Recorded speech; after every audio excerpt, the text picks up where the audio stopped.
की जीत हो, तिरहुत की महान जनता की जीत हो, ऐसी जीत दर्ज करानी है और रिकॉर्ड कायम करना है। आप सभी ने जो इतिहास बनाया था उस इतिहास को फिर से अक्षुण्ण बनाए रखने के लिए, दोहराने के लिए और मजबूती के साथ दोहराने के लिए आप सभी लोग तैयार हो। हम इसी अपेक्षा के साथ आप सभी को बहुत बहुत धन्यवाद। कि विधानसभा का चुनाव अभी चल रहा है और इस विधानसभा के चुनाव के शोर में तिरहुत स्नातक निर्वाचन क्षेत्र का भी चुनाव हो रहा है, लेकिन अभी सभी लोग चूंकि आम चुनाव में लगे हुए हैं तो उसकी चर्चा सही से नहीं हो पा रही है।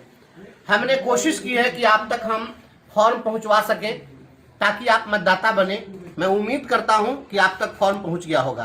कुछ ऐसे साथी हैं जिन्हें ऐसा लगता है कि हम पूर्व में मतदाता बने हुए थे तो उन्हें लगता है कि मेरा नाम तो लिस्ट में है ही।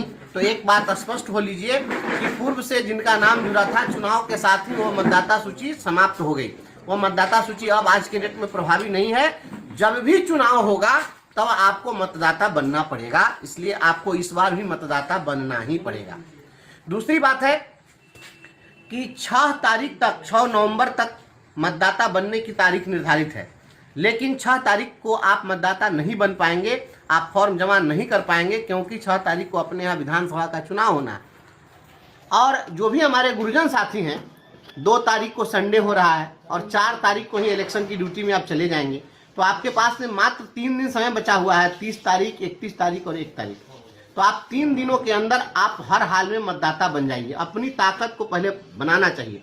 आप अगर मतदाता नहीं बनेंगे तो उस समय आप चाह कर भी हमारी मदद नहीं कर पाएंगे। आप चाहे कितना भी शोर कर लीजिए, कुछ भी हो जाइए, कुछ नहीं होगा, तो उस समय हम कुछ भी नहीं कर पाएंगे। असली ताकत मतदाता बनाने में है, इसलिए अपने सभी लोगों को आप मतदाता बनाइए।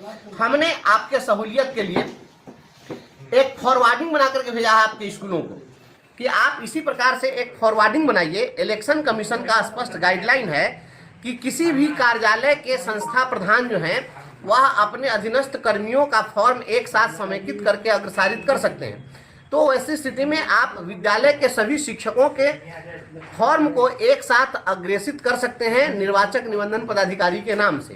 तो आपको फॉर्मेट भेजा हुआ है, उसमें केवल नाम लोगों का दर्ज कर लेना है।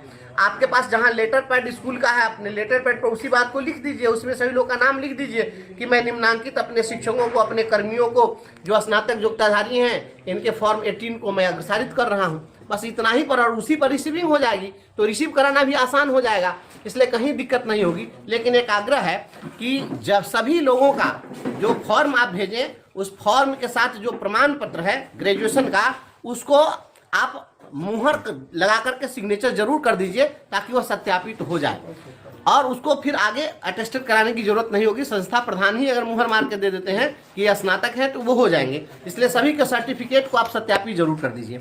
दूसरा है कि फॉरवर्डिंग जो आप बनाते हैं उस फॉरवर्डिंग में भी नीचे मुहर जरूर लगा दीजिए ताकि पता चल जाए कि आप वहाँ के प्रधानाध्यापक हैं। तो सभी प्रधान शिक्षकों से, प्रधानाध्यापकों से, आप तमाम गुरुजनों से मेरा अनुरोध है कि आप जरूर वोटर बने और जल्द से जल्द, क्योंकि आज छुट्टी है, तो आज छुट्टी के दिन आप सभी लोग, जो भी अन्य लोग हैं, अपने स्वजन हैं, मित्र हैं, पड़ोसी हैं, रिश्तेदार हैं, उनको आप बनाइए। और कल सभी लोगों से आप आग्रह करिए, आज ही मैसेज छोड़ दीजिए कि जिनका भी विद्यालय में प्रमाण पत्र नहीं है या आधार कार्ड नहीं है या फोटो नहीं है, वो कल लेकर विद्यालय में पहुंचे ताकि कल इस काम को हर हाल में पूरा कर लिया जाए। आप सभी लोग मतदाता बनिए। असल ताकत इसी में है, आपकी असली ताकत इसी से साबित होने वाली है। आप मतदाता नहीं बनेंगे, उस समय में आप कुछ भी करेंगे, कुछ नहीं होने वाला है। इसलिए आप लोगों से फिर से हाथ जोड़ के मेरा अनुरोध है कि नए सिरे से मतदाता बनना है। और सभी शिक्षकों के लिए आसान है कि एक साथ अग्रसारित करके आप भेज सकते हैं। प्रखंड में कहीं दिक्कत होती है, आप सीधे जिला में आप जमा करा देंगे, सीधे फॉरवर्डिंग लेकर कोई व्यक्ति जाएगा, वहाँ उसी पर दस्तखत करा के रिसीविंग ले लेगा। आप तमाम साथियों को बहुत बहुत धन्यवाद। और नरम, कोमल, मुलायम मेरी त्वचा नहीं, आशीर्वाद आटा से बनी रोटियां जो नरम बनती है औरों से भी ज्यादा। पैक स्कैन करो, क्वालिटी सर्टिफिकेट